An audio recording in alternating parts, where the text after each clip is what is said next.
আমরা এর আগ পর্যন্ত পড়েছি কি জিডিপি এন্ড জিএনপি। জিডিপি পড়েছিলাম কি একটা ন্যাশনাল টেরিটরির মধ্যে যে গুডস এন্ড সার্ভিসেস প্রডিউস হয় সেটার প্রাইস বা সেটার ভ্যালুকে, টোটাল মার্কেট ভ্যালুকে আমরা জিডিপি বলি। আর তার সাথে যখন আমরা নেট ফ্যাক্টর পেমেন্ট গুলোকে ইনক্লুড করি তখন সেটাকে আমরা বলছি জিএনপি। নেট ফ্যাক্টর পেমেন্ট বলতে বিদেশি যারা এখানে কাজ করে তাদের ফ্যাক্টর পেমেন্ট গুলো আমরা এক্সক্লুড করে দিচ্ছি, এন্ড বাহিরে যারা আমাদের রেমিটেন্স আর্নার আছে তাদের পেমেন্ট গুলো ইনক্লুড করে দিচ্ছি। এটাকে বলা হচ্ছে নেট ফ্যাক্টর পেমেন্ট। ঠিক আছে, এটার কারণে আমরা কি পাচ্ছি, কোন একটা নেশন বা কোন একটা দেশে জিএনপি পাচ্ছি, গ্রস ন্যাশনাল প্রোডাক্ট পাচ্ছি।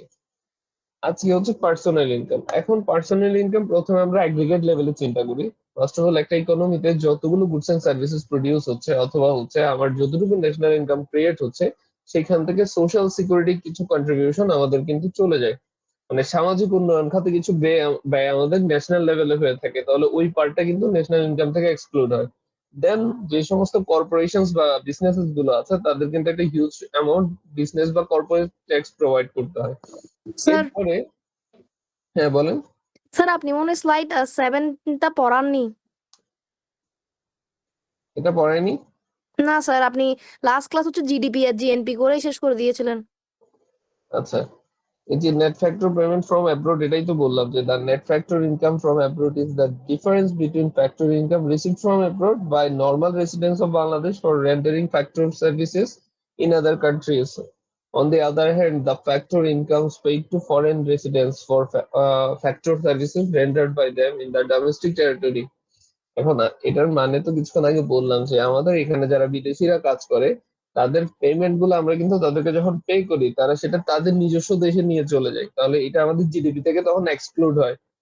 দেন আবার বিদেশি যারা, বিদেশি বলতে আমাদের দেশে যারা বিদেশি গিয়ে কাজ করে ওয়েজ আর্নার আছে, তারা কিন্তু রেমিটেন্স হিসেবে তাদের ওয়েজটা আমাদের এখানে পাঠিয়ে দেয়, তাহলে এটা আমাদের দেশের ইকোনমিতে ইনক্লুড হয়ে যায়। তাহলে এই যে ডিফারেন্স, আমাদের এখান থেকে যতটুকু ফ্যাক্টর পেমেন্ট চলে যাচ্ছে এবং বাইরে থেকে যতটুকু ফ্যাক্টর পেমেন্ট আসে সেটার যে ডিফারেন্স সেটাকে আমরা বলি net factor payment from abroad. ঠিক আছে, এটাই এই স্লাইডের টপিক। কথা বুঝতে পেরেছেন?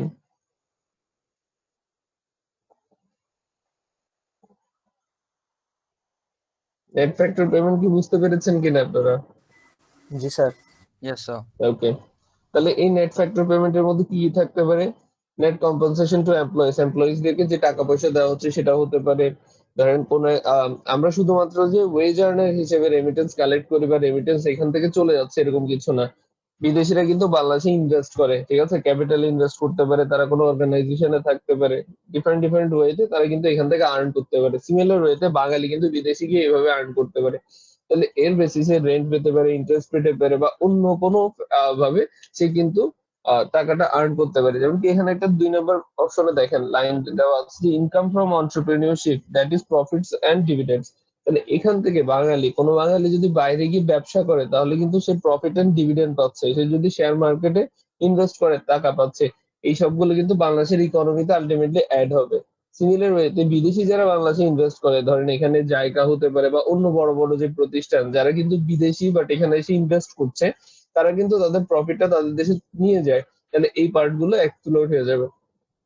এরপর দেখেন net retained earnings of the resident companies working in foreign countries. Retained earnings মানে হচ্ছে যে পরিমাণ টাকাটা ডিস্ট্রিবিউট হয়নি প্রফিট হিসেবে। কথা বুঝতে পারছেন? Yes, sir.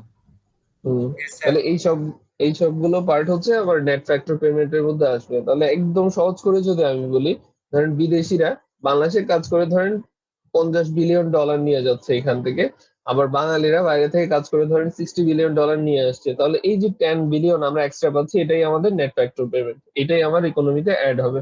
Clear? Yes sir. Okay, তাহলে যেটা বলতে যাচ্ছিলাম যে পার্সোনাল ইনকাম বেসিক্যালি প্রথমে আমরা ন্যাশনাল লেভেলে ক্যালকুলেট করি। ন্যাশনাল লেভেলে ক্যালকুলেট করার জন্য ন্যাশনাল যে ইনকামটা হবে আমাদের, মানে এতক্ষণ যা পড়লাম এগুলো তো ন্যাশনাল ইনকামই, তাহলে সেখান থেকে প্রথমে সোশ্যাল সিকিউরিটি কন্ট্রিবিউশনে কিছু টাকা চলে যাবে যেটা হচ্ছে সামাজিক নিরাপত্তা ব্যয় বা অন্য ধরনের সামাজিক ব্যয় হয়। এরপরে হচ্ছে আপনার কর্পোরেট ইনকাম ট্যাক্স, যে কর্পোরেশন গুলো আছে বা যে প্রতিষ্ঠান বা ব্যবসা প্রতিষ্ঠান গুলো আছে তারা সরকারকে কর্পোরেট ট্যাক্স পে করে।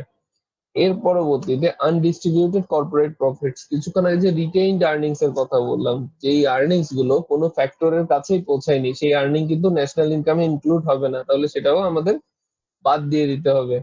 এরপরে বাকি যেটা থাকবে সেটার সাথে আমরা ট্রান্সফার পেমেন্ট অ্যাড করবো। এখন ট্রান্সফার পেমেন্ট মানে হচ্ছে সরকার যে টাকাগুলো আপনাদেরকে এমনিতে দিচ্ছে, কোনো প্রকার গুডস এন্ড সার্ভিসেস এর এগেনস্টে না। যেমন কি আমরা জানি মুক্তিযোদ্ধাদেরকে মুক্তিযোদ্ধা ভাতা দেওয়া হয়, প্রতিবন্ধীদেরকে ভাতা দেওয়া হয়, ঠিক আছে, অনেক জায়গায় বেকার ভাতা দেওয়া হচ্ছে, বা অন্যান্য বিভিন্ন স্টুডেন্টদেরকে বৃত্তি দেওয়া হচ্ছে। এই সমস্ত যে টাকাটা আপনারা পাচ্ছেন, এর জন্য কি আপনারা কোনো ধরনের মানে পরিশ্রম করছেন বা কোনো ধরনের গুডস এন্ড সার্ভিসেস প্রডিউস করছেন? No, sir. না, এটাকে বলা হচ্ছে ট্রান্সফার পেমেন্ট। তাহলে আমাদের যে পার্সোনাল ইনকাম সেটার মধ্যে ট্রান্সফার পেমেন্টটা ইনক্লুড হবে। এখন দেখেন, এই যে পার্সোনাল ইনকাম, এটা কিন্তু পুরো ইকোনমির। তাহলে এই পার্সোনাল ইনকামকে যখন আমি নাম্বার অফ পপুলেশন দিয়ে ডিভাইড করে দিব, তখন আমি পেয়ে যাব কি personal income of each individual. এখন এই পার্সোনাল ইনকাম থেকেও কিন্তু আপনি পুরোটা কনজিউম করতে পারবেন না বা খরচ করতে পারবেন না, কারণ এরপরে আপনার পার্সোনাল লেভেলে কিন্তু কি দিতে হবে, আবার ইনকাম ট্যাক্স দিতে হবে। তাহলে আপনার ডিসপোজেবল ইনকাম মানে হচ্ছে বাংলায় বলা হয় ব্যয়যোগ্য আয়, অর্থাৎ আপনার যে পার্সোনাল ইনকাম হবে সেটার যেই পার্টটা আপনি কনজিউম করতে পারবেন অথবা খরচ করতে পারবেন সেটাকে আমরা বলি ডিসপোজেবল ইনকাম। তাহলে ডিসপোজেবল ইনকাম আমরা পাবো পার্ট, যে বললাম ইন্ডিভিজুয়াল পার্সোনাল ইনকাম, সেখান থেকে প্রথম শুরুতে ইনকাম ট্যাক্সেস গুলো বাদ দিতে হবে, দেন হচ্ছে ট্রান্সফার পেমেন্ট গুলো ইনক্লুড করতে হবে।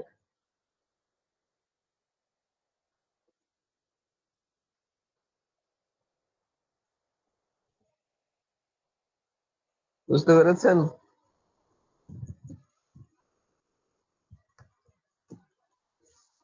जी सर। जी सर। কারো কোনো কোয়েশ্চেন থাকলে বলেন।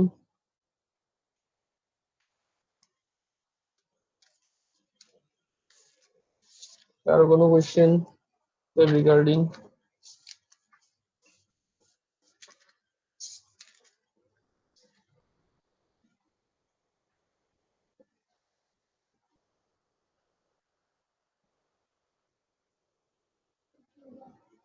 আচ্ছা, আরেকটা জিনিস এখানে কিন্তু এই যে ট্রান্সফার পেমেন্টে লিখলাম, এটা যে কোনো এক জায়গায় ইনক্লুড করবে, ঠিক আছে?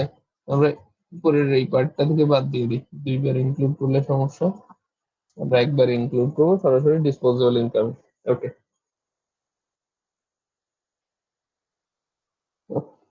আচ্ছা। এরপরে দেখেন, এই যে আমরা ন্যাশনাল ইনকাম মেজার করি, এটা কিন্তু মেজার করার অনেকগুলো প্রসেস আছে। তার মধ্যে আমরা তিনটা প্রসেস যেগুলো মোস্ট ইম্পর্টেন্ট সেগুলো নিয়ে একটু ডিসকাস করবো। ফার্স্ট অফ অল হচ্ছে value added method. Value added method কি আপনাদেরকে পড়িয়েছি আমি বা বলেছি?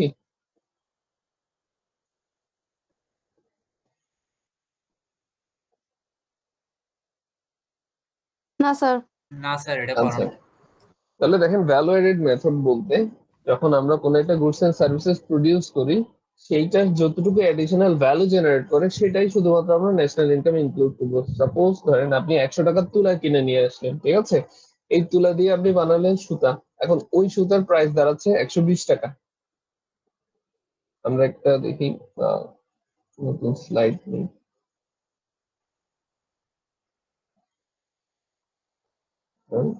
আমরা কটন নিয়ে আসলাম,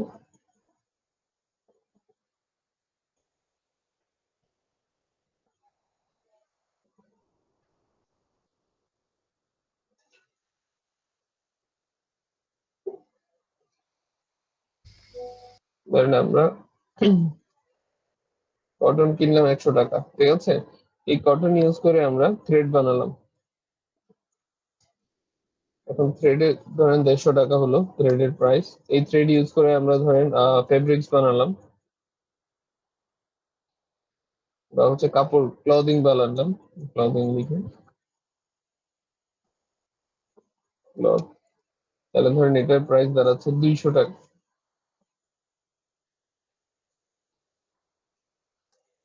এই কাপড় ইউজ করে ধরেন আপনার ড্রেস বানালাম, সেটার দাম দাঁড়াচ্ছে ধরেন 300 টাকা।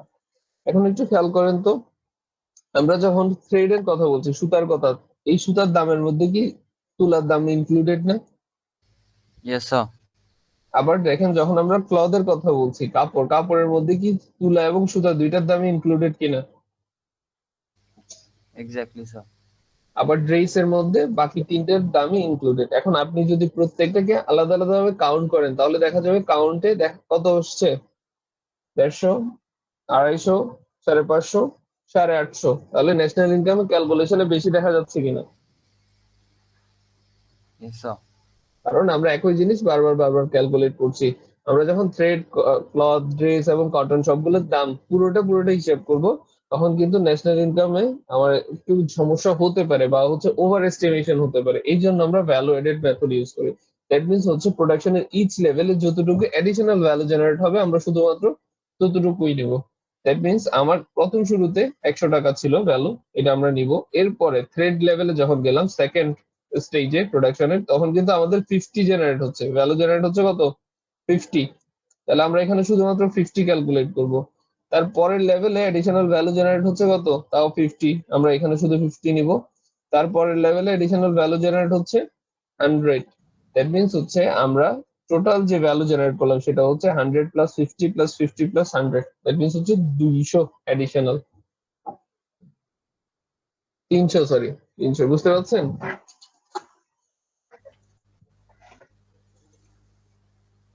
Yes, sir. ওকে, তাহলে এটাকে বলা হচ্ছে ভ্যালু এডেড মেথড। এখন আপনি চাইলে হচ্ছে এই ভ্যালু এডেড মেথড করতে পারেন, অথবা হচ্ছে আপনি শুধুমাত্র ফাইনাল গুডস এর প্রাইসটা কনসিডার করতে পারেন। দ্যাট মিনস হচ্ছে আপনি ড্রেসটাকে কনসিডার করবেন।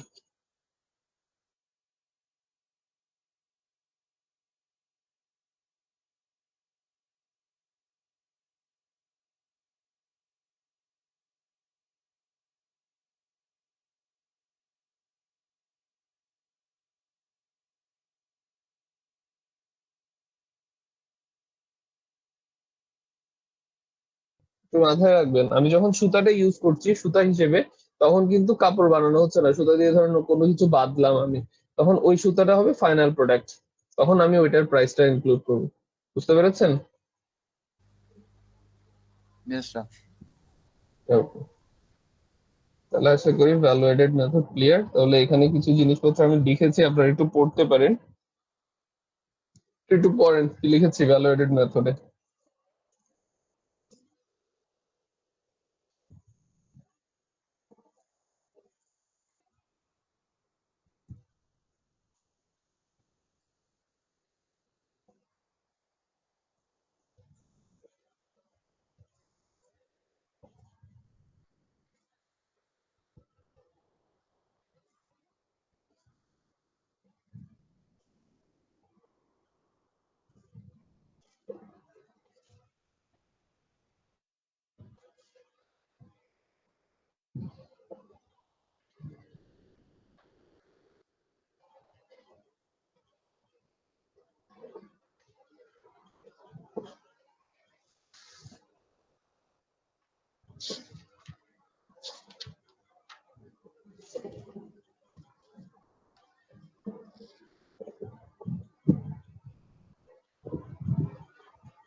পড়েছেন?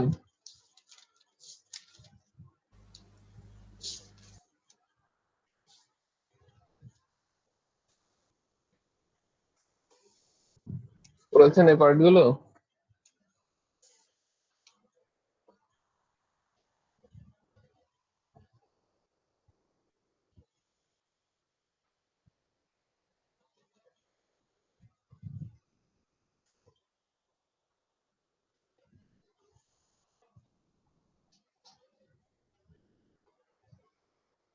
শুনতে পাচ্ছেন আমার কথা আপনারা? Yes, sir. ওকে, এটা পড়েছেন? পেপারটা পড়তে দিয়েছি এখন। Yes, sir. আচ্ছা, তাহলে এই পার্টটাতে কি বলা হচ্ছে বুঝতে পেরেছেন?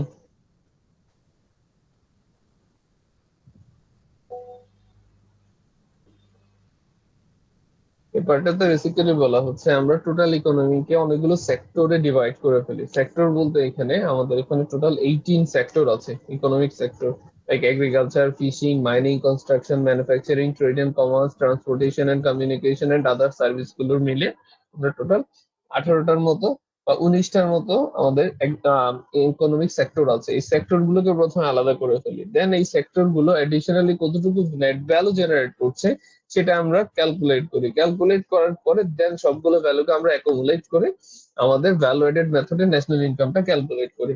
তবে হ্যাঁ, এখানে মাথায় রাখতে হবে আমরা কিন্তু ফ্যাক্টর কস্টে ক্যালকুলেট করি। ফ্যাক্টর কস্ট মানে হচ্ছে এখানে কতটুকু খরচ হচ্ছে সেটার উপর বেস করে, কত দামে জিনিসটা বিক্রি হচ্ছে সেটা কিন্তু না। একটু মাথায় রাখবেন সবসময়। বুঝতে পেরেছেন? জি স্যার। তারপরে এখানে দেখেন দ্য ইনকাম মেথড, এটা হচ্ছে 2 নাম্বার। ইনকাম মেথড কিভাবে করি, তাহলে ইনকাম মেথড বলতে আমরা জানি যে আমাদের টোটাল যে ফ্যাক্টর আছে, প্রোডাকশন ফ্যাক্টর হচ্ছে 4টি: land, labour, capital and organisation. তাহলে আমাদের যে total goods and services produce হচ্ছে এবং সেগুলো থেকে যে মানিটারি ভ্যালু বা হচ্ছে যে ভ্যালু জেনারেট হচ্ছে সেটা কিন্তু এই 4টা ফ্যাক্টরের মধ্যে ডিস্ট্রিবিউট হবে। তাহলে এই 4টা ফ্যাক্টর ধরেন পুরো বাংলাদেশে যতগুলো ওয়েজ আর্নার আছে, যতজন ক্যাপিটাল প্রোভাইডার আছে, যতজন ল্যান্ডলর্ড আছে এবং যতজন অর্গানাইজার আছে বা অর্গানাইজেশনাল এন্টিটি আছে, তাদের সবার আর্নিংস গুলো যদি আমরা অ্যাকুমুলেট করতে পারি তাহলে কি আমরা ন্যাশনাল ইনকাম ক্যালকুলেট করতে পারবো কিনা? পারবো স্যার। হ্যাঁ, তাহলে এইটার জন্য আমরা এই মেথডটা ইউজ করি। তাহলে দেখেন the income method calculates national income by summing all incomes earned by individuals within a country. তাহলে প্রত্যেকটা ইন্ডিভিজুয়ালের যে আর্নিংটা সেটাকে সাম আপ করবে জাস্ট। তাহলে ইট রিফ্লেক্টস ইনকাম ডিস্ট্রিবিউশন এবং ফ্যাক্টরস অফ প্রোডাকশন। তাহলে ফার্স্ট অফ অল আমাদের করতে হবে ক্লাসিফাই করতে হবে প্রোডাক্ট এন্টারপ্রাইজেস বা হচ্ছে এন্টারপ্রাইজেস গুলোকে। তাহলে দেখেন categorizing business into sectors like agriculture, manufacturing etcetera. তাহলে এর আগে যেরকম আমরা বিজনেস সেক্টর গুলোকে আলাদা করেছি, এখানেও সিমিলার ওয়েতে আমরা আলাদা করে নেব। তাহলে আলাদা করার পর 2 নাম্বার হচ্ছে ক্লাসিফাই ফ্যাক্টর পেমেন্ট। ফ্যাক্টর গুলোকে কি কি পেমেন্ট দেওয়া হচ্ছে সেগুলোকে ক্লাসিফাই করবো। তাহলে আমরা জানি ফার্স্ট অফ অল এমপ্লয়ীদেরকে যে কম্পেনসেশন গুলো দেওয়া হয় like wage, salary, social security contribution.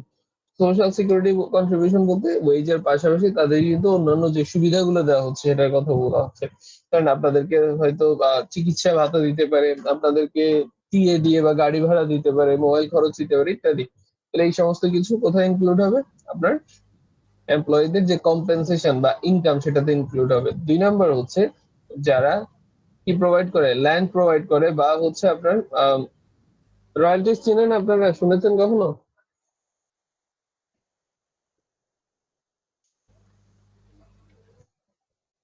রয়্যালটিস এই টার্মটা শুনেছেন? শোনার তো কথা। না স্যার, শুনিনি। আচ্ছা, রয়্যালটিস মানে হচ্ছে ধরেন আপনি যদি কারো গুডউইল ইউজ করেন তার এগেনস্টে তাকে যে অ্যামাউন্টটা পে করতে হয় সেটাকে বলা হয় রয়্যালটিস। এটা কাইন্ড অফ অনেকটা রেন্টের মতো। এমনকি আমরা যারা ল্যান্ডলর্ড আছেন তারা যখন তাদের ল্যান্ডটা ইউজ করতে দেয় প্রোডাকশনে, ইকোনমিক্স বলে, তারা আমাদেরকে যেহেতু ল্যান্ড ইউজ করতে দিচ্ছে তাহলে আমরা তাদেরকে একটা যে অ্যামাউন্ট পে করি সেটা হচ্ছে রেন্ট।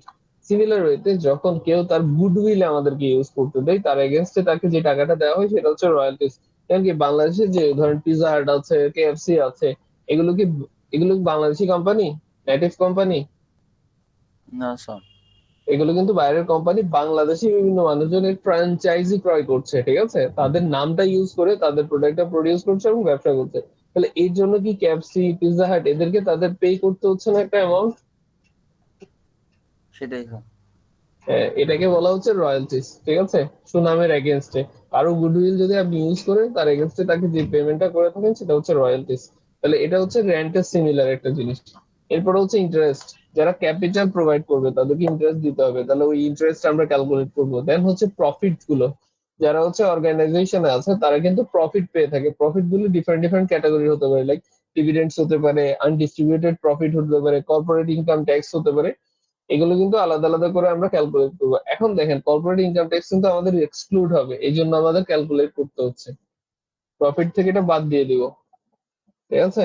তারপর আনডিস্ট্রিবিউটেড প্রফিট, এটা কিন্তু কোনো ফ্যাক্টরের কাছে যায় না, এটা এক্সক্লুড হবে, শুধুমাত্র ফ্যাক্টরের কাছে যে ডিভিডেন্ড আর পেমেন্ট গুলো যাচ্ছে সেগুলোই আমরা এখানে ইনক্লুড করব। 4 number mixed income of self employed. তাহলে কিছু কিছু পার্সন আছে যাদের ইনকামকে আপনি এই ধরনের ক্যাটাগরিতে ফেলতে পারবেন না। কারণ আপনি নিজেই যদি কোনো একটা মুদির দোকান চালান তাহলে আপনি হচ্ছেন land provider, capital provider, wage earner, সবগুলো আপনি না। তাহলে আপনি কতটুকু ওয়েজ নিচ্ছেন, কতটুকু প্রফিট নিচ্ছেন, কতটুকু ক্যাপিটালের জন্য ইন্টারেস্ট দিচ্ছেন, কতটুকু ল্যান্ডের জন্য রেন্ট নিচ্ছেন, এটা কি আপনি আলাদা করে ক্যালকুলেট করতে পারবেন? No sir.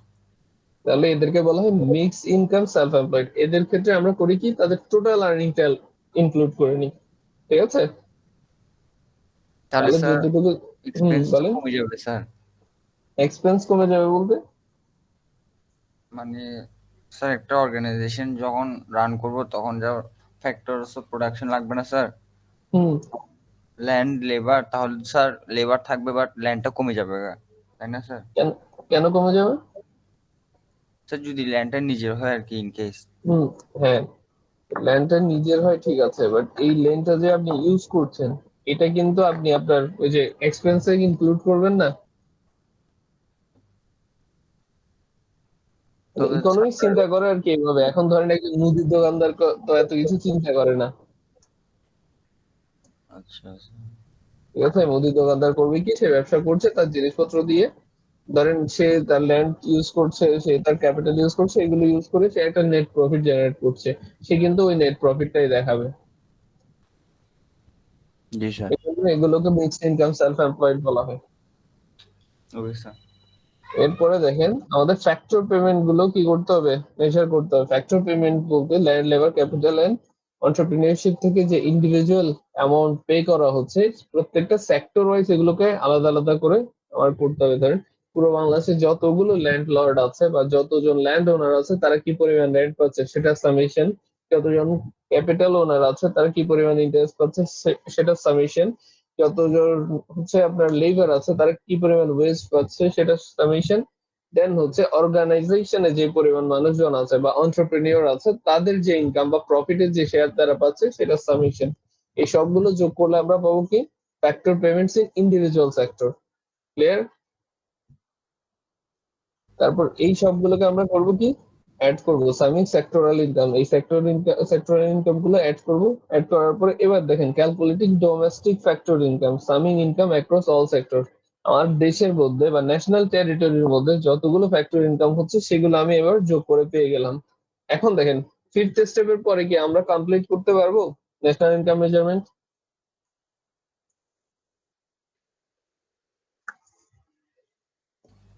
স্যার স্যার কেউ মেবি। মনে হয় জয়েন হইতে চাইতেছে। জয়েন দিতে যাচ্ছেন? আমি তো দেখতে পাচ্ছি না কাউকে জয়েন রিকোয়েস্টে।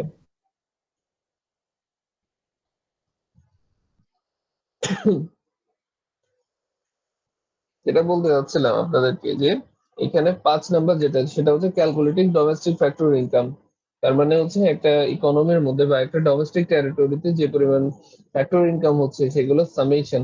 তাহলে এই জায়গায় বা এই স্টেপে এসে কি আমার ন্যাশনাল ইনকাম ক্যালকুলেশন কমপ্লিট হবে? Sir maybe no. মেবি না, কারণ হচ্ছে কিছুক্ষণ আগেই বলেছিলাম যে আমাদের এখানে অনেকগুলো ওয়েজ আর্নার আছে যাদের ইনকাম হচ্ছে তারা তাদের দেশে পাঠিয়ে দিবেন, ঠিক না? তাহলে ওই টাকাটা তো আমাদের এখান থেকে এক্সক্লুড হবে। আবার হচ্ছে যারা বিদেশি আছে, যারা আমাদের বিদেশি বলতে যারা হচ্ছে রেমিটেন্স আর্নার আছে, তারা কিন্তু তাদের টাকা বাংলাদেশে পাঠাবে। তাহলে ওই জিনিসটা নেট ফ্যাক্টর ইনকামটা আমাদের এখানে ইনক্লুড করার পরে ফাইনালি আমরা কি পাবো, ন্যাশনাল ইনকাম ইনকাম মেথড পাবো। ক্লিয়ার? Yes sir. তাহলে আপনাদেরকে যদি বলা হয় যে explain the calculation of national income in income method, আপনারা পারবেন কিনা এটা লিখতে স্টেপ গুলো? ইনশাআল্লাহ স্যার। Okay. তো এবার আসি আমরা নমিনাল ভার্সেস রিয়েল জিডিপি। তাহলে একটু খেয়াল করেন আমরা এতক্ষণ পর্যন্ত যে ক্যালকুলেশন গুলো করলাম সেগুলো কিন্তু আমাদের মানিটারি ভ্যালু, তার মানে হচ্ছে টাকার অঙ্কে ক্যালকুলেশন হবে। এখন ধরেন গত বছর যে পরিমাণ গুডস এন্ড সার্ভিসেস আমরা প্রডিউস করেছি, এই বছরও same goods and services produce করেছে, একটা ইউনিট বেশিও না কমও না, কিন্তু গত বছরের দামের তুলনায় এবছরের দাম বেশি হওয়ার কারণে মানিটারি মেজার বা হচ্ছে টাকার অঙ্কে যে ভ্যালুটা সেটা বড় হবে কিনা?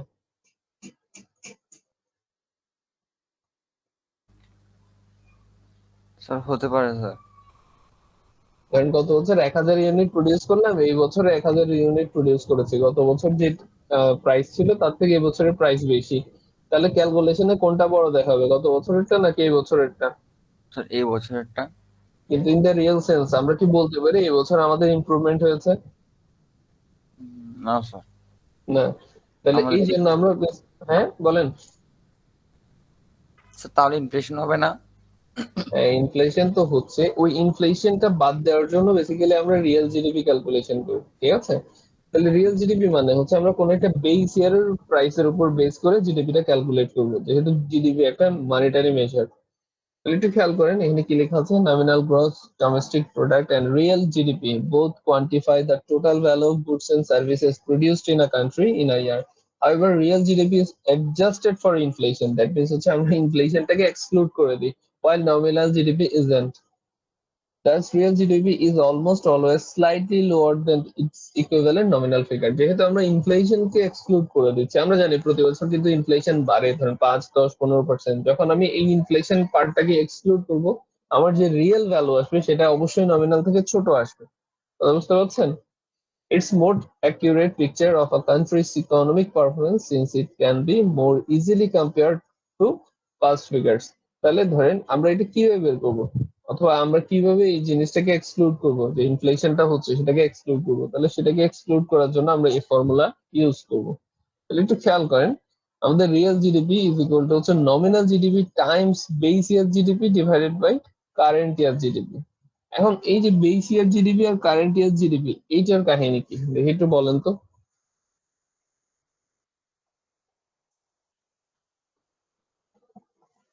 তাহলে একটু খেয়াল করেন, ধরেন 2010 সাল আমাদের জন্য সবচেয়ে আইডিয়াল ইয়ার ছিল। ওই বছর হচ্ছে জিনিসপত্রের দাম স্টেবল ছিল, তাহলে ওই বছরের প্রাইসকে আমরা ধরে নিতে পারি বেস প্রাইস। কথা বুঝতে পারছেন? জি স্যার।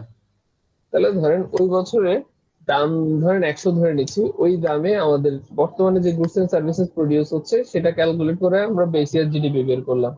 এবার কারেন্ট ইয়ার জিডিপি অলরেডি আমাদের কাছে আছে, তাহলে তার একটা রেশিও বের হবে না? জি স্যার। ওকে, ধরেন বেস ইয়ার জিডিপি আমরা ধরে নিচ্ছি হচ্ছে 100 এবং কারেন্ট ইয়ার জিডিপি আমরা ধরে নিচ্ছি 1.15। তাহলে এই যে ভ্যালুটা বা রেশিওটা, এটা দিয়ে যখন আমি নমিনাল জিডিপি কে কি করব, মাল্টিপ্লাই করে দিব, তখন কিন্তু আমরা রিয়েল জিডিপি পেয়ে যাব।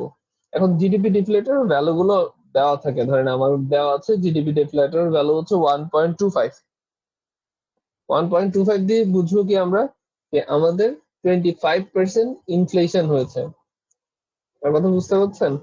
জি স্যার। তো আমি সেটা কি যখন constant থাকবে স্যার? কনস্ট্যান্ট বলতে ধরেন বেস ইয়ার আর কারেন্ট ইয়ারের মধ্যে যখন আমি কম্পেয়ার করবো, এই বছরের তো একটাই ভ্যালু পাবো, ঠিক আছে, নেক্সট ইয়ার হয়তো আরেকটা ভ্যালু পাবো, এরকম। আচ্ছা আচ্ছা। এটা তো ইনফ্লেশনের উপর বেস করে হবে। তো আমার কাছে নমিনাল জিডিপি যদি ডিফ্লেটও দেওয়া থাকে, জাস্ট আমি নমিনাল জিডিপি কে ডিফ্লেটর দিয়ে ডিভাইড করে দেবো, তাহলে আমি পেয়ে যাচ্ছি কি আমার real GDP. Clear? Yes sir. এবার দেখেন ইনফ্লেশন, তাহলে আপনারা ইনফ্লেশন মানে জানেন, যদি আমাদের কনসিস্টেন্টলি প্রাইস লেভেল ইনক্রিজ হতে থাকে সেটাকেই কিন্তু আমরা ইনফ্লেশন বলে কনসিডার করি। বাট এটা অবশ্যই হচ্ছে ওভারঅল প্রাইস লেভেল হতে হবে। ধরেন আপনার একটা বা দুইটা গুডস এর প্রাইস যদি কোনো কারণে বেড়ে যায়, সেটাকে কি আমরা ইনফ্লেশন বলতে পারবো? Not exactly sir.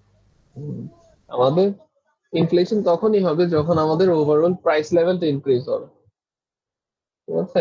তাহলে ইনফ্লেশন কি ডিফাইন করতে পারি কিভাবে? Inflation is defined as sustained increase in general price level of goods and services in an economy over a period of time. তাহলে যখন আমার একটা পিরিয়ড অফ টাইমে আমাদের জেনারেল যে প্রাইস লেভেল বা goods and services overall price সেটা যখন বাড়তে থাকবে, সেটাকে আমরা বলবো ইনফ্লেশন। তাহলে এটা বেসিক্যালি আমরা এক বছরেই মেজার করি, কারণ খুব অল্প সময়ের মধ্যে মেজার করতে গেলে দেখা যাবে ফ্লাকচুয়েশন বেশি হয়, সেই জন্য আমরা এক্সাক্ট পাবো না। কারণ এবছরের শুরুতে কতটুকু ছিল আমার জেনারেল প্রাইস লেভেল, এবছরের শেষে কতটুকু আছে, এটার কম্পারিজন করলে আমি ইনফ্লেশনটা ক্যালকুলেট করতে পারবো। কথা বুঝতে পারছেন? Yes sir. Okay. তাহলে দেখেন ইনফ্লেশন কিন্তু অনেকগুলো টাইপস এর হয়, যেমন কি creeping, chronic, walking, running and galloping. যদি 5 হবে।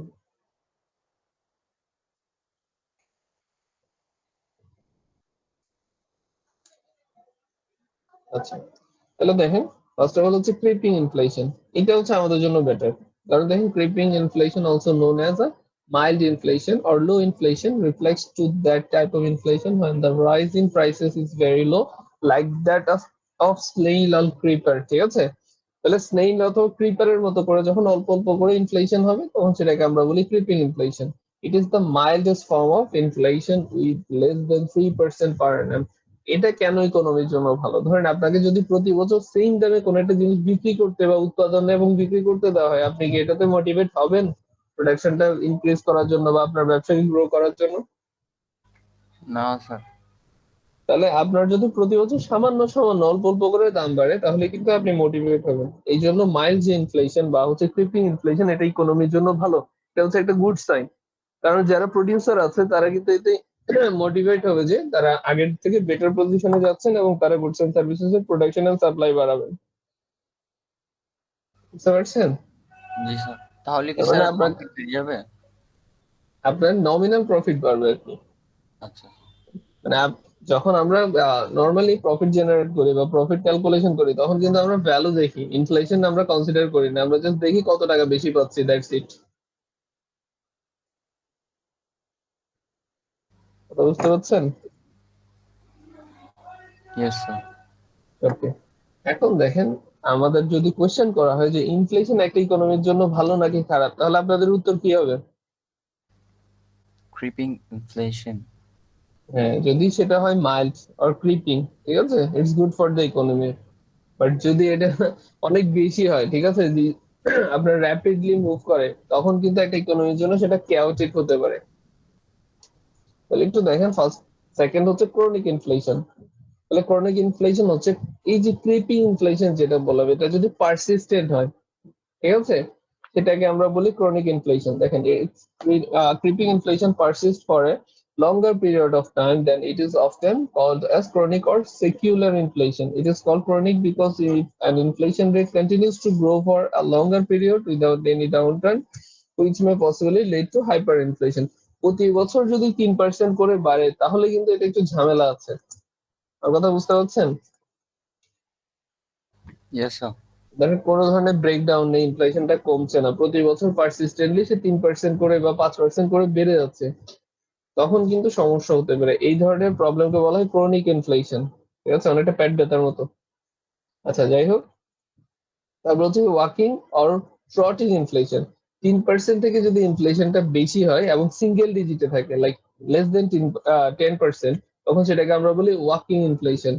এটা কিন্তু একটু সমস্যা ইকোনমির জন্য, কারণ যদি এইভাবে বা 10% যদি আপনার চেঞ্জ হয়ে যায়, ঠিক আছে, বা 9% যদি চেঞ্জ হয়ে যায়, তাহলে যারা ওয়েজ আর্নার আছে তাদের কিন্তু বেতন ততটা বাড়ে না, তারা কিন্তু এতে ক্ষতিগ্রস্ত হয়।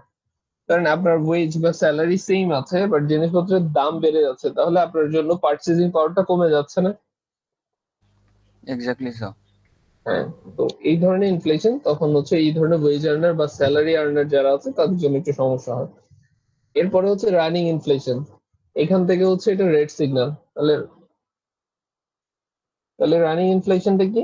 A rapid acceleration in the rate of running prices is referred to running inflation. তাহলে 10% থেকে যখন বেশি হয়ে যাবে ইনফ্লেশন, তখন আমরা বলি এটাকে রানিং ইনফ্লেশন। আমাদের গত বছর ইনফ্লেশন কত ছিল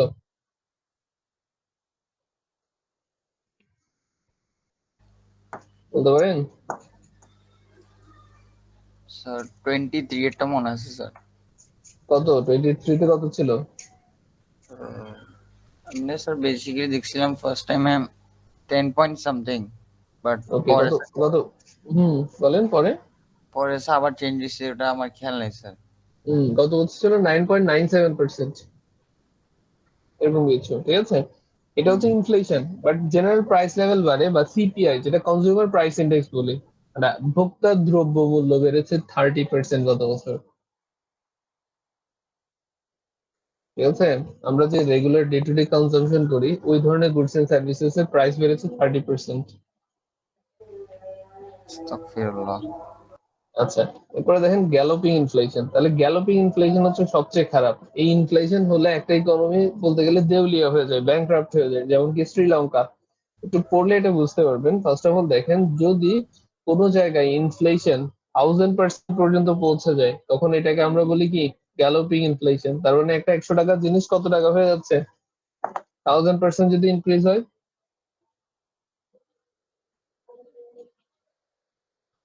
100 টাকা একটা প্রোডাক্টের প্রাইস কত হবে?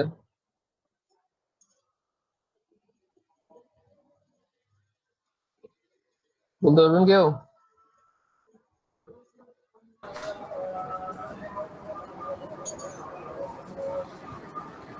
৳1,00,000 স্যার। 100 টাকার হচ্ছে আপনার 1000% 1,00,000 টাকা। শিওর আপনি? স্যার 10 টাইম মাল্টিপ্লাই হয়ে যাবে স্যার। হ্যাঁ, তো 10 টাইম মাল্টিপ্লাই হলে কত হয়? 1000%। 100 টাকার জিনিসটার 1000% কত হয় ক্যালকুলেট করে দেখেন।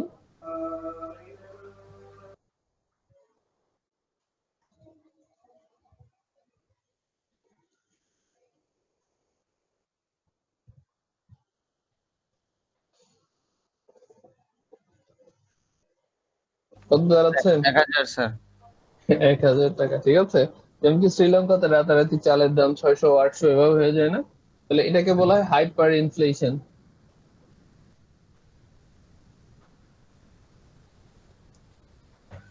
ওকে, তাহলে একটু খেয়াল করেন। তাহলে দেখেন, galloping inflation, also known as jumping inflation, occurs when prices rise by double or triple digit inflation rates of more than 20% but less than 1000%। তাহলে 20% থেকে বেশি হবে বাট 100% থেকে কম হবে। কথা বলছেন? তার মানে আমরা গ্যালোপিং এর দিকে যাচ্ছি। আমরা বর্তমানে ওয়াকিং স্টেটে আছি, যে কোনো সময় আমরা গ্যালোপিং এ চলে যেতে পারি যদি প্রপার মেজার নেওয়া না হয়। তারপরে দেখেন হাইপার ইনফ্লেশন। হাইপার ইনফ্লেশন মানে হচ্ছে রাতারাতি এত বেশি দাম বাড়বে, এটা আপনাদের কল্পনারও বাইরে। তাহলে দেখেন, when prices rise at an alarming high rate with quadruple or 4-digit inflation rate of above 1000% per annum, then is termed as hyperinflation। কোন একটা দেশের আমি কারেন্সি দেখেছি যে তাদের হচ্ছে আপনার কারেন্সিতে 10 লাখ 1 কোটি পর্যন্ত আছে একটা নোট, দেখেছেন আপনারা? হ্যাঁ স্যার, ইরান স্যার 1 মিলিয়ন হুম, রিয়েলের নোট আছে। ইয়েস। তাহলে এগুলো কেন হয়? এগুলো বেসিক্যালি হচ্ছে হাইপার ইনফ্লেশনের কারণে হয়, যে আপনার টাকার মূল্য এতটা পড়ে যাচ্ছে যে আপনার একটা কারেন্সি, ঠিক আছে, আপনার ছাপাতে হচ্ছে কেমন করে, বিশাল বিশাল অ্যামাউন্ট দিয়ে, বুঝছেন? জি স্যার।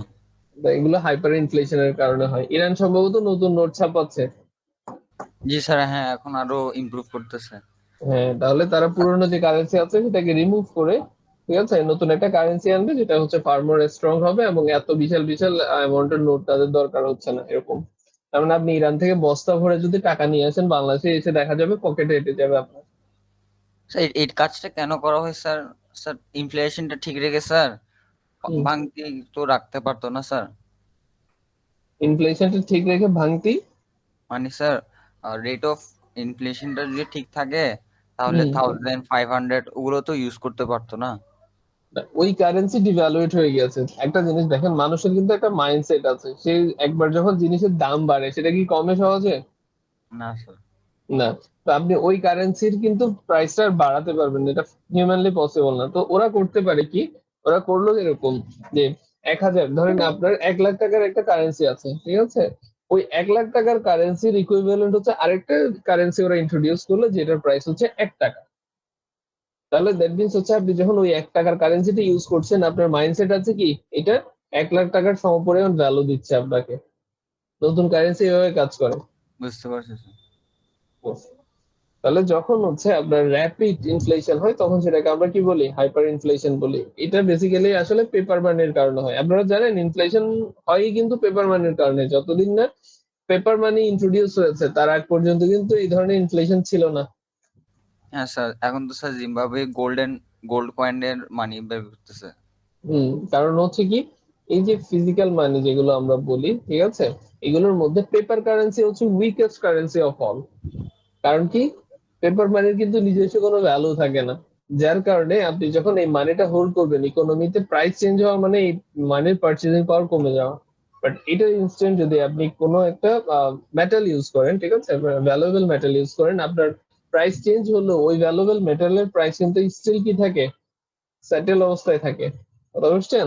তার কিন্তু খুব সেটেল চেঞ্জ হয়, সামান্য চেঞ্জ হচ্ছে।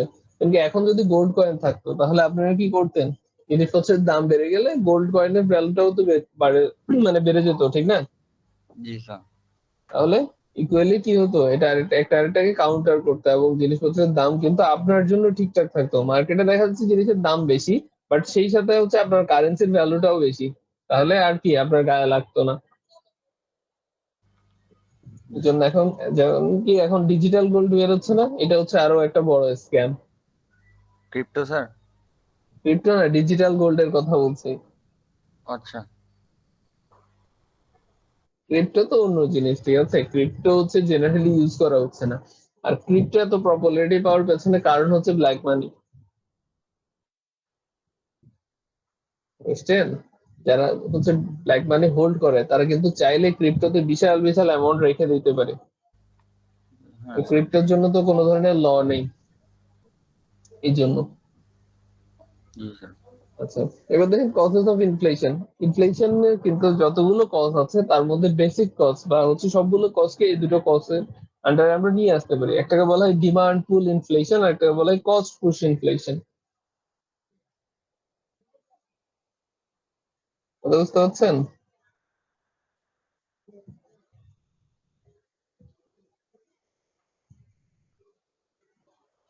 দেখতে পাচ্ছেন এটা? Sir blank. কিছু ড্র করছি, দেখা যাচ্ছে না? না স্যার।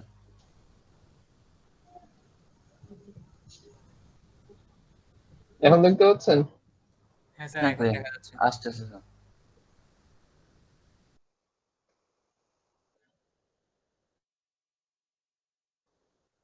দেখা যাচ্ছে স্যার।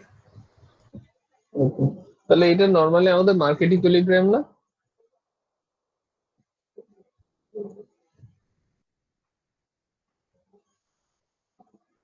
এটা দেখতে পাচ্ছেন? এখানে যে ডিএস লিখলাম, না এগুলো স্যার, দেখতে পাচ্ছেন? আমি না স্যার স্যার। একটা স্ট্রাকচার দেখতে চাই sir, graphical structure, nothing else. আচ্ছা, আমি পুরোটাই গেলি তারপরে দেখাচ্ছি তাহলে।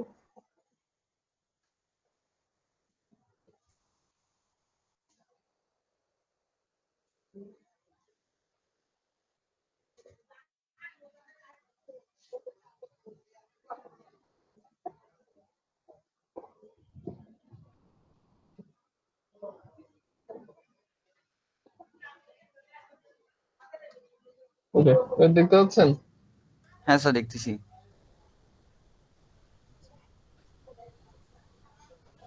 তো খেয়াল করেন তো এখানে যে গ্রাফিক্যাল স্ট্রাকচারটা আঁকলাম, ফার্স্ট অফ অল আমরা এই পয়েন্টটা খেয়াল করি। আমার কার্সারটা দেখতে পাচ্ছেন আপনারা? Yes sir. তাহলে এই জায়গায় দেখা যাচ্ছে কি আমাদের সাপ্লাই কার্ভ আর ডিমান্ড কার্ভ ইন্টারসেকশনের কারণে এখানে প্রাইস এন্ড হচ্ছে কোয়ান্টিটি অফ আউটপুট ডিটারমাইন্ড হচ্ছে। ওকে, তাহলে ধরেন কোনো কারণে আপনার অ্যাগ্রিগেট ডিমান্ড বেড়ে গেল। অ্যাগ্রিগেট ডিমান্ড মানে হচ্ছে পুরো ইকোনমির ডিমান্ড বেড়ে গেল। যেমন কি এখন কি আমাদের ঈদের মৌসুমে কাপড়ের উৎপাদন বেড়ে যাচ্ছে না? হ্যাঁ স্যার। কারণ কি? কারণ হচ্ছে সবাই স্যার কাপড় ডিমান্ড। কিনবে।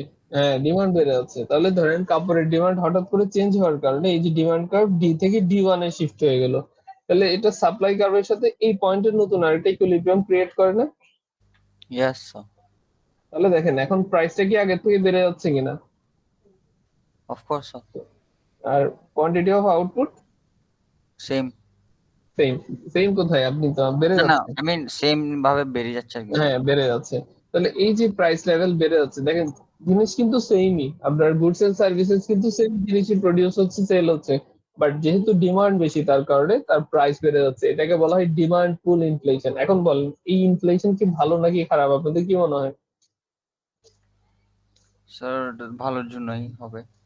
হুম, এটা ডিমান্ড বাড়বে। কম্পারেটিভলি বেটার, ঠিক আছে? ইয়েস যদি স্যার। না আপনার প্রাইসটা অনেক বেশি বেড়ে যায়। কারণ কি, এখানে যখন প্রাইসটা বেড়ে যাচ্ছে একই সাথে কিন্তু গুডস এন্ড সার্ভিসেস এর প্রোডাকশন বাড়ছে। দ্যাট মিনস হচ্ছে যারা ওয়েজ আর্নার আছে, আদার ফ্যাক্টর প্রোভাইডার আছে, তাদের এমপ্লয়মেন্ট বেড়ে যাচ্ছে। তাহলে পুরো ইকোনমির জন্য এটা একটা বেটার, মানে উইন উইন সিচুয়েশন। বুঝতে পারছেন? তাহলে কি স্যার এটা ক্রিপিং ইনফ্লেশন? হ্যাঁ, এটা ক্রিপিং ইনফ্লেশন না, বাট এটা হচ্ছে হঠাৎ করে হয় আর কি ইনফ্লেশন। আচ্ছা, টেম্পোরারি ইস্যুস।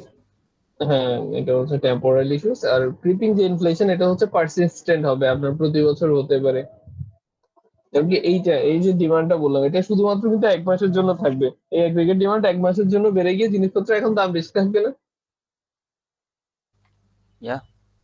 তো আপনি আগামী মাসে যদি সেম জিনিস কিনতে চান, সেম দামে কিনবেন আপনি? না স্যার। তাহলে আগামী মাসে জিনিসের দাম আবার কি আগের জায়গায় চলে আসবে অনেকটা। তাহলে এগুলো হচ্ছে টেম্পোরারি ইস্যু বা টেম্পোরারি বেসিসে হচ্ছে। ওকে, এবার সেকেন্ড যেটা বলেছি সেটা হচ্ছে কি কস্ট পুশ ইনফ্লেশন, তার মানে কস্টের কারণে হবে। তাহলে আমি একটু এঁকে নিই, তারপর দেখাচ্ছি আপনাদেরকে।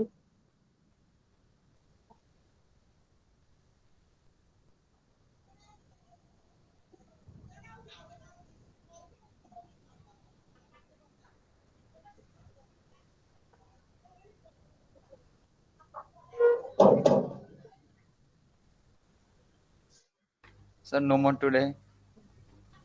Why no more today? আজান দিয়ে দিছে স্যার। নামাজ তো আপনারা পড়তে যাবেন সেই কয়টার দিকে? 1টার দিকে, আর না হয় 11:30টায়, ঠিক না? ক্লাসগুলো শেষ করেন। না স্যার একটু শাওয়ার নিব না স্যার। শাওয়ার নিবেন আর কি, শাওয়ার নিতে আর কতক্ষণ লাগে? ক্লাস করবেন আগে শাওয়ার নিয়ে নেবেন না? হ্যাঁ স্যার একটু শাওয়ার নিব স্যার, একটু ড্রেসিং করবো না স্যার, সপ্তাহে তো আচ্ছা, একদিন। সপ্তাহে একদিন নামাজ পড়েন আপনারা? মসজিদে যাওয়া হয় স্যার, স্পেশালি স্যার, সবার সাথে স্যার দেখা হয় না স্যার, তাই আর কি। আচ্ছা আচ্ছা, ঠিক আছে, সমস্যা নেই, আমি ছেড়ে দিচ্ছি আপনাদেরকে 10টা মিনিট, আমার টপিকটা কমপ্লিট হয়ে গেলে ছেড়ে দিচ্ছি। ওকে তাহলে নামাজের পরে আপনাদের আরেকটা ক্লাস হবে। কি বলেন স্যার? হ্যাঁ স্যার, সিলেবাস কমপ্লিট করতে হবে না আপনাদের? হ্যাঁ, সমস্যা নেই, কারেন্ট ক্লাস 7 মিনিটের আগেই শেষ হয়ে যাবে, ডোন্ট ওয়ারি।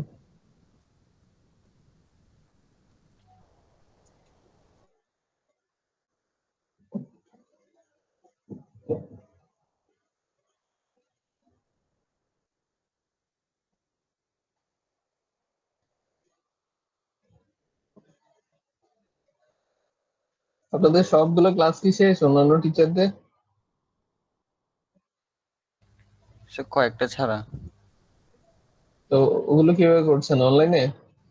Yes sir. আপনাদের তো টিচাররা কোয়েশ্চেন টোয়েশ্চেন রেডি করে ফেলছে অলরেডি।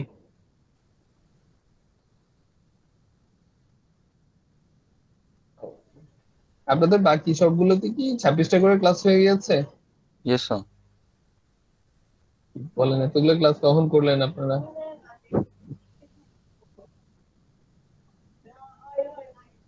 বুঝতে পেরেছি। আপনাদের পরীক্ষার ডেট দিয়েছে না? 10th of April থেকে, I think. Sir 8 April. 8th of April। হ্যাঁ স্যার। যাই হোক, ওকে স্যার, আমরা এবার গ্রাফটা দেখি। তাহলে দেখেন তো, আবার সেম মার্কেট ইকুইলিব্রিয়াম না? Yes sir.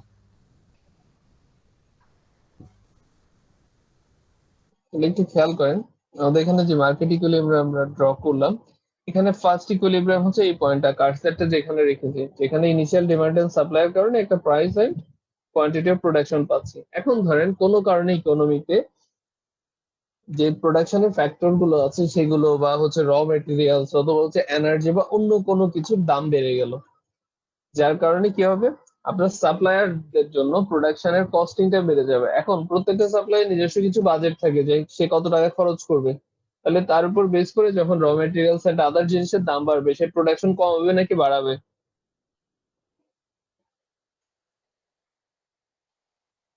স্যার বাড়াবে।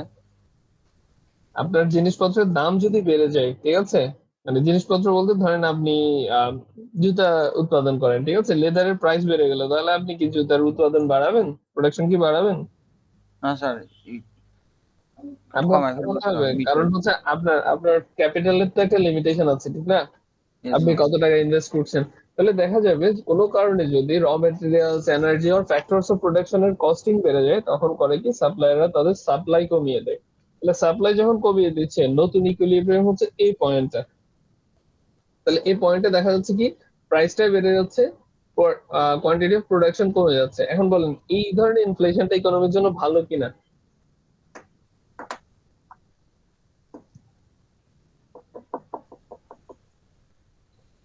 স্যার সাপ্লাই কি মনে যদি হয়? কমে যায় স্যার, কনজাম্পশনও তো কমে যাবে না? প্রাইস বেড়ে যাচ্ছে, প্রোডাকশন কমে যাচ্ছে, মানে কোয়ান্টিটি অফ আউটপুট কমে যাচ্ছে ইকোনমিতে। তাহলে sir bad for economy. Yes, এই ধরনের সিনারিওকে বলা হয় স্ট্যাগফ্লেশন। দেখেন, যখন আউটপুট কমে যাচ্ছে, দ্যাট মিন্স হচ্ছে ওই আউটপুটের প্রোডাকশনের সাথে রিলেটেড ফ্যাক্টরস এর কিছু আনএমপ্লয়েড হয়ে যাচ্ছে, সহজ কথা। কারণ আপনার যদি প্রোডাকশন কমানো হয়, বেশি লেবারের দরকার আছে। আপনি ধরেন প্রোডাকশন কমাচ্ছেন, আপনার আগে যতটুকু লেবার দরকার ছিল, এখন কি ততটুকু লেবারের দরকার আছে? না স্যার। তাহলে আপনি করবেন কি, কিছু লেবারকে রিলিজ করে দিচ্ছেন। তাহলে এই ধরনের লেবার রিলিজের কারণে ইকোনমিতে আনএমপ্লয়মেন্ট বা বেকারত্ব ক্রিয়েট হচ্ছে। তাহলে দেখেন, একই তো জিনিসপত্রের দাম বেড়ে যাচ্ছে, অন্যদিকে মানুষজন বেকার হচ্ছে। তাহলে এই ধরনের সাইমultaneous যে সিনারিও সেটাকে আমরা বলি স্ট্যাগফ্লেশন। এটা ইকোনমির জন্য খুবই খারাপ, কারণ কি, একে তো আপনি বেকার, তার উপর জিনিসপত্রের দাম বেশি, তাহলে আপনার পার্চেজিং পাওয়ার আরো কমে যাচ্ছে না, আপনার সার্ভাইভাল রেটও কমে যাচ্ছে। বুঝতে পারছেন? Yes sir. তাহলে এই দুই ধরনের ইনফ্লেশনের কি আছে, টাইপস আছে বা কজ আছে। তাহলে একটাকে বললাম আমরা কি, ডিমান্ড পুল, আর এটাকে বললাম কস্ট পুশ। এখন দেখেন আর দুটো হচ্ছে, এগুলো সিম্পল জিনিস। একটা হচ্ছে স্কারসিটি ইনফ্লেশন, তার মানে কোনো কারণে যদি আপনার রিসোর্স স্কার্স হয়ে যায়, জিনিসপত্র নেই, এই জন্য যদি কোনো ইনফ্লেশন ক্রিয়েট হয়, সেটাকে আমরা বলি কি, স্কারসিটি ইনফ্লেশন। আর কথা বুঝতে পারছেন? Yes sir. মানে জিনিসপত্রের শর্টেজের কারণে দাম বেড়ে যাওয়া আর কি। তারপর হচ্ছে স্ট্রাকচারাল ইনফ্লেশন। স্ট্রাকচারাল ইনফ্লেশন মানে হচ্ছে, ধরেন যখন একটা ডেভেলপিং কান্ট্রি ডেভেলপমেন্টের দিকে যাচ্ছে, ধরেন গ্রো হচ্ছে, তখন কিন্তু যে ধরনের ইনফ্লেশন ক্রিয়েট হয় এটাকে আমরা বলি স্ট্রাকচারাল ইনফ্লেশন। Yes sir. বুঝছেন? যেটা বাংলাদেশে বেশি হয় আর কি। ওকে, তাহলে এতটুকু রাখি। এরপরে হচ্ছে আপনাদের মাল্টিপ্লায়ার থেকে শুরু করব, ওটা হয়তো আড়াইটার দিকে শুরু করবো, ঠিক আছে? ওকে আজকে এই এই মাত্র যারা ক্লাস করেছেন তাদের রোল গুলো একটু গ্রুপে দিয়ে দিন, সিআর কে দিয়ে দিন। সিআর আছেন এখানে? আপনাদের সিআর কি ক্লাস করছেন? আছে স্যার একজন। আচ্ছা, যিনি সিআর আছেন উনি সবার রোল গুলো নোট ডাউন করে গ্রুপে দিয়ে দিন, ঠিক আছে? তারপরে ক্লাসেরটাও সেম কাজ করবেন, এবং এই দুটো ক্লাস মিলে আপনাদেরকে 3টে অ্যাটেন্ডেন্স দেওয়া হবে। একটা হচ্ছে আপনাদের জন্য গিফট, রমজান এক রোজা রেখে ক্লাস করার জন্য।